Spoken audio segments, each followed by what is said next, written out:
दुनिया ऐसे ही चलती रही, धरती यहीं रह गई, धन यहीं पड़ा रह गया, भवन बने खड़े रह गए।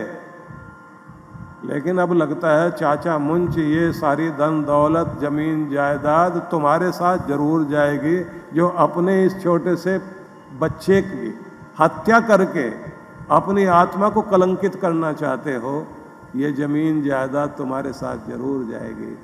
शायद असली मालिक तुम ही हो। सारी जमीन अपने साथ कफन के साथ लेके जाओगे। लिख दिया पत्र। जैसे इस समय इंग्लिश चलती है, उस समय संस्कृत चलती थी। पढ़े लिखों की भाषा वही होती थी, प्रशासनिक भाषा भी वही थी। जल्लाद ने जैसे उस लेटर को पढ़ा कि लिखा क्या है, उसकी भी आंख में आंसू आ गए। उसने भी सोचा छोटी सी जिंदगी है, गुनाह में शामिल मत हो, तेरे साथ दुनिया की कोई चीज जाने वाली नहीं। उसने कहा बच्चे मैं तुम्हें मारूंगा नहीं, मुझे कहा गया है कि उसकी आंखें दिखा देना, मैं किसी जानवर की आंखें लेकर जाऊंगा, वो दिखा दूंगा, तुझे नहीं मारूंगा, और तुम छिप कर के रहो, और जब बड़े हो जाओगे और 20-25 साल के हो जाओगे, तुम्हें भगवान ने राजा बनाया, राजा बन करके रहोगे, फिर अपने सिर पर मुकुट सजाना। और ऐसा कहकर जल्लाद चला गया। राजा के पास गया और जा कर के बोला मैं मार के आ गया हूं, निशानी के रूप में ये आंखें हैं। राजा मुंच उदास होकर पूछने लगा उसने कुछ बोला था आखिर में? बोले एक लेटर लिखा, उसने पत्र लिखा, मेरे नाम या प्रजा के नाम? बोले आपके नाम। राजा के नाम लिखा है या रिश्ते के नाम? बोले कहा तो चाचा ही है, आपको कहा। कि ऐसे ऐसे राजा महाराजा आए जिनके कारनामे इस संसार में हमेशा याद किए जाएंगे, लेकिन ये धरती उनके साथ नहीं गई, धन दौलत साथ नहीं गई, भवन उनके साथ नहीं गए, जेवर आभूषण साथ नहीं गए, बस एक आप ही हो जिसके साथ ये धरती कफन में भी साथ जाएगी, चिता में भी साथ लेकर जाओगे, इस लोक से परलोक में भी आप जमीन लेके जाओगे। जैसा लिखा था उसने पढ़ना शुरू किया, बहुत रोया। रोते रोते बोला कि मेरे बच्चे को जहां तुमने मारा वहीं मुझे भी जाके मार दो। मेरे मन में कैसी मैल आ गई थी, मुझे जीना क्यों नहीं आया? ये लालच इतनी बुरी चीज क्यों है कि आदमी को हत्यारा बना दे, इतना बड़ा पापी बना दे, महापापी बना दे। रोते रोते बोला कि मुझे मेरे भोज से मिलवाओ। जल्लाद ने कहा साहब मारा नहीं है, छिपाया हुआ है। लेकर आए उसको इज्जत के साथ और राजगद्दी पर बैठाया और बच्चे से कहा कि तुझे जंगल में जाने की जरूरत नहीं, जंगल में तपस्या करने के लिए मैं जाऊंगा। और उसके बाद वो तपस्या करने के लिए गया। इसलिए जब आप जमीन जायदाद और हीरो की कहानी पढ़े तो 400 साल के इतिहास को लिखने वाले आदमी ने कहा, एक हीरे की कहानी बताई जिसमें 2 राजा लोग एक हीरे के लिए लड़ रहे थे। दोनों ने एक दूसरे के ऊपर वार किया और दोनों ही मर गए और हीरा वहां पड़ा रहा। पीछे से एक साधु बाबा आ रहे थे, उन्होंने उस हीरे को देखा, देख करके कहा बहुत खतरनाक चीज है तू, तेरे से किसी को तसल्ली नहीं मिलती। मनसी च परितुष्टे को अर्थवान को दरिद्र, जिसका मन संतुष्ट है उससे बड़ा अमीर कोई नहीं, और जिसका मन गरीब है उससे बढ़कर भिखमंगा दुनिया में कोई नहीं। तो सुनते भी सब हैं, गाते भी सब हैं, और दूसरों को सुनाते भी सब हैं।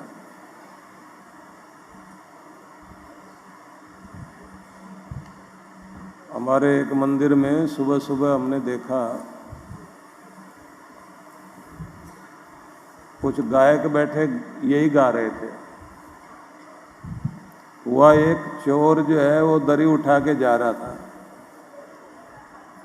और ये ताली बजा बजा के गाए, ना ये तेरा ना ये मेरा, मंदिर है भगवान का, दरिया उसकी, माइक उसका, सब कुछ सब प्रधान का। क्योंकि ये लोग भी बड़ा मजा लेते हैं ना, वही भजन गाना शुरू कर देते हैं उन्हीं के लिए। लेकिन जिसका बस चले, पूछा मैंने, कहा ये हुआ क्या था? बोला जी एक ढोलकी बजाने वाला आया था, वो भी साथ में था, बजा रहा था। रात में उसको पता नहीं क्या सूझा, उसने जो है ढोलक अपनी खोली और उसमें जो बेडशीट ऊपर बिछा रखी थी ना जहाँ बिस्तर पर, वही लपेट के ढोलक में डाल ली, ऊपर से ढोलक बंद कर दी। अब देखने में तो लग रहा था ढोलक लेके जा रहा है, लेकिन उसकी ढोलक थोड़ी भारी लग रही थी कि हमने उसको पकड़ा, तेरी ढोलक इतनी भारी, कल तो इतनी भारी नहीं थी। और देखा तो उसने वो बेडशीट डाल रखी थी, उसमें निकाली। दूसरे ने आके बताया तो दरी भी समेटने लग रहा था, ये तो आई नहीं इसमें। जिसका जहां बस चलता है ना। और भजन में वो भी जब पहले दिन बहुत जोर जोर से गा रहा था, ना ये तेरा ना ये मेरा। दुकान पर जाएंगे लोग, वहां बैठकर सुनते हैं ना भजन, बोलेंगे जरूर ना ये तेरा ना ये मेरा। मंदिर है भगवान का, ये संसार भगवान का मंदिर है ना। लेकिन चोरी करने में, भ्रष्टाचार करने में, बेईमानी करने में कोई पीछे नहीं हटता। जब बस चलता है तो कुछ न कुछ हरकत करते जरूर है। जिस दिन व्यक्ति को समझ आ गई कि पेट भरने के लिए कोई चिड़िया कहीं चोरी नहीं करती, शेर चोरी नहीं करता, चीता, हाथी, गधा भी किसी का नहीं चुराता, ये आदमी है बिना छल कपट किए इसको चैन नहीं मिलता। और आपके ग्रंथों में लिखा है, वेदों को पढ़िए तो वहाँ पर एक संदेश है बड़ा ही अच्छा, कि अगर तुम चाहते हो, तुम भीतर अपने शांति और चैन पाना चाहते हो, यद अंतरम तद बाह्यम, तो जैसे भीतर से हो वैसे बाहर हो जाओ। यद बाह्यम तद अंतरम, जैसे बाहर सुंदर, शालीन, बड़े आकर्षक दिखाई देने की कोशिश करते हो, बस जैसे बाहर दिखाई देना चाहते हो वैसे भीतर हो जाइए। ज्यादा कुछ करने की जरूरत नहीं, ऊपर वाला खुश हो जाएगा।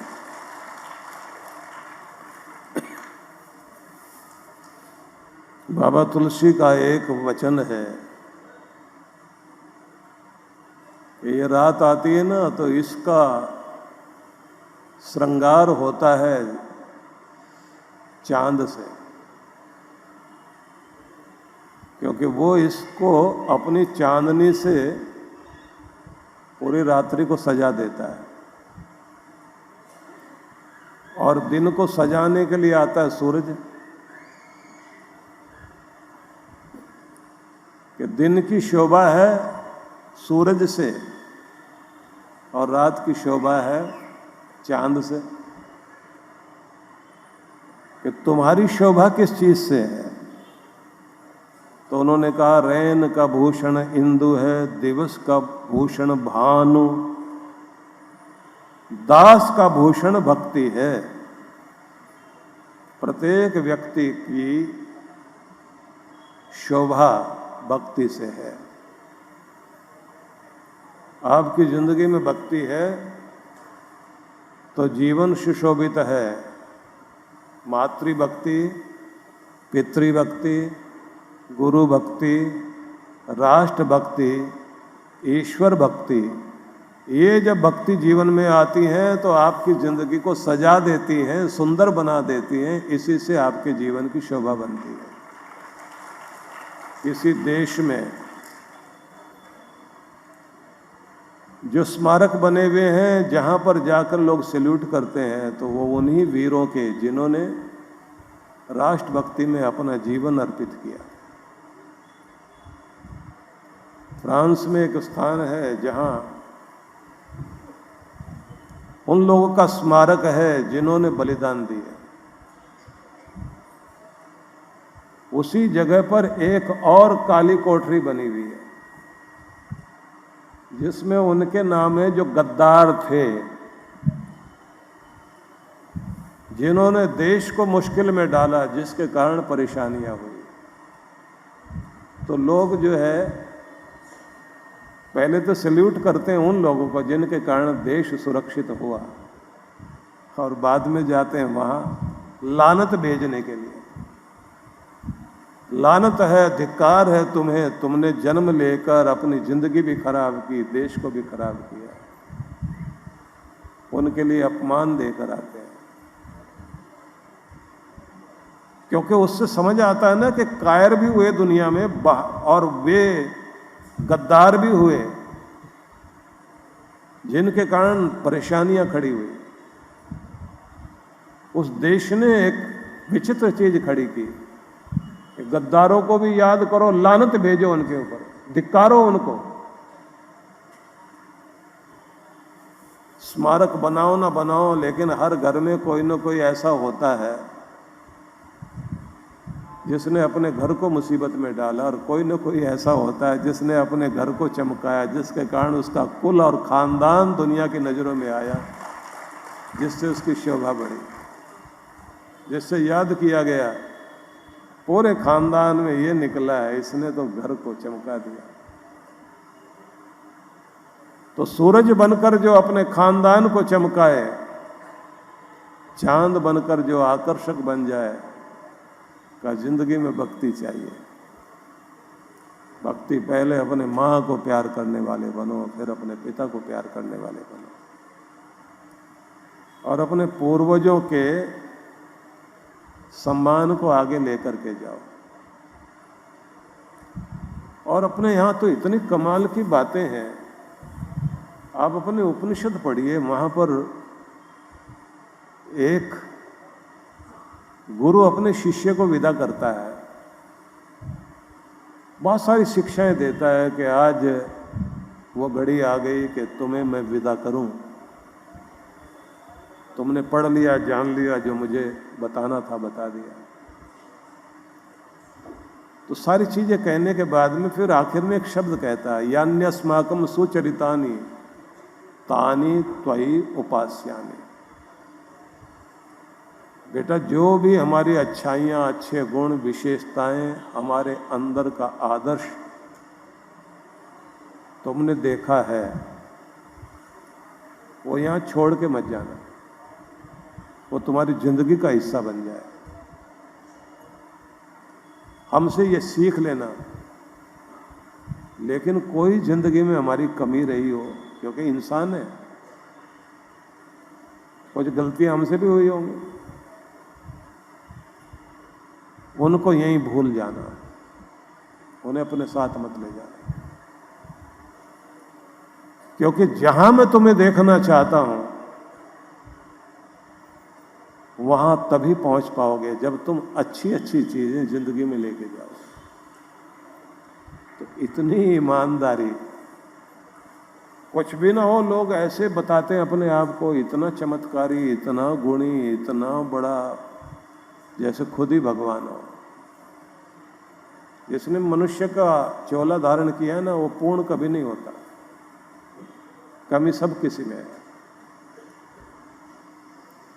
स्वामी दयानंद के जीवन में आता है कि उनसे किसी ने पूछा है कि तुम ज्ञानी हो या अज्ञानी। पूछा था इसलिए अगर वो ये कहे मैं तो बहुत ज्ञानी हूं, तो सब लोग कहेंगे बड़ा अभिमानी आदमी। और अगर ये बोलेंगे कि नहीं मैं तो अज्ञानी हूं, बोले फिर ये उपदेश क्यों दे रहे हो, जाओ अपने घर। समस्या खड़ी कर दी उनके सामने। तो उन्होंने कहा कि भैया, जो चीज मैं जानता हूं उसमें तो मैं ज्ञानी हूं,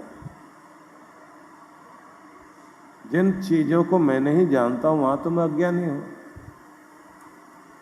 क्योंकि मैं सर्वज्ञ तो नहीं हूं, सर्वज्ञ तो परमात्मा है। हम लोग तो सभी सीमाओं में जीने वाले लोग हैं, संसार का प्रत्येक व्यक्ति सीमाओं में जीता है। हम लोगों की कहीं ना कहीं एक बाउंड्री है ना, वहां से आगे नहीं जा सकते, एक लिमिट है, इसलिए हम लिमिट में जीने वाले लोग हैं। परमात्मा अनलिमिटेड है, वो असीम है, वो अनंत है। बोले जो मैं जानता हूं, जिस विषय को जानता हूं उसमें मैं ज्ञानी हूं, जिन चीजों को नहीं जानता उसमें अज्ञानी हूं, और कोई भी संपूर्ण नहीं होता। गुरु बिन ज्ञान न होत है, गुरु बिन दिशा अजान, गुरु बिन इंद्रिय न सधें, गुरु बिन बढ़े न शान। जीवन का पथ जहां से आरंभ होता है, उस मार्ग को प्रकाशित करने वाले गुरु ही होते हैं। गुरु वो दिव्य सेतु हैं जो हमें परमात्मा से जोड़ते हैं और आत्मा को उसके वास्तविक स्वरूप का साक्षात्कार करवाते हैं। गुरु के दर्शन मात्र से ही आपका भाग्य बदल जाता है।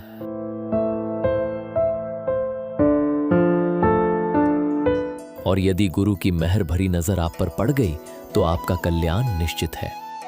परम पूज्य सद्गुरुदेव श्री सुधांशु जी महाराज एवं डॉक्टर अर्चिका दीदी जी के पावन सानिध्य में 25 से 29 जुलाई 2026 गुरु पूर्णिमा महोत्सव बड़े ही हर्षोल्लास के साथ आयोजित किया जा रहा है।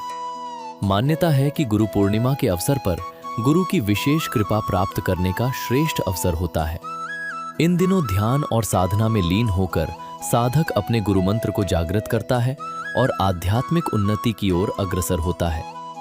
आइए गुरु की विशेष कृपा प्राप्ति के लिए जुड़े हमारे साथ। कार्यक्रम की रूपरेखा। दिनांक 25 से 29 जुलाई 2026। शुभारंभ 25 जुलाई सायं 5 बजे से सत्संग। 26 एवं 27 जुलाई प्रातः 8 बजे से 10 बजे गुरु कृपा साधना। सायं 5 बजे से गीता पर विशेष सत्संग। 28 जुलाई प्रातः 8 बजे से गुरु मंत्र दीक्षा। प्रातः 9 बजे से दिव्य शक्तिपात क्रिया। सायं 5 बजे से गीता पर विशेष सत्संग। 29 जुलाई प्रातः 8 बजे से मुख्य गुरु पूर्णिमा महोत्सव। स्थान आनंद धाम आश्रम, बक्करवाला, नई दिल्ली 11000415। आयोजक विश्व जागृति मिशन। गुरु मंत्र सिद्धि साधना के लिए संपर्क करें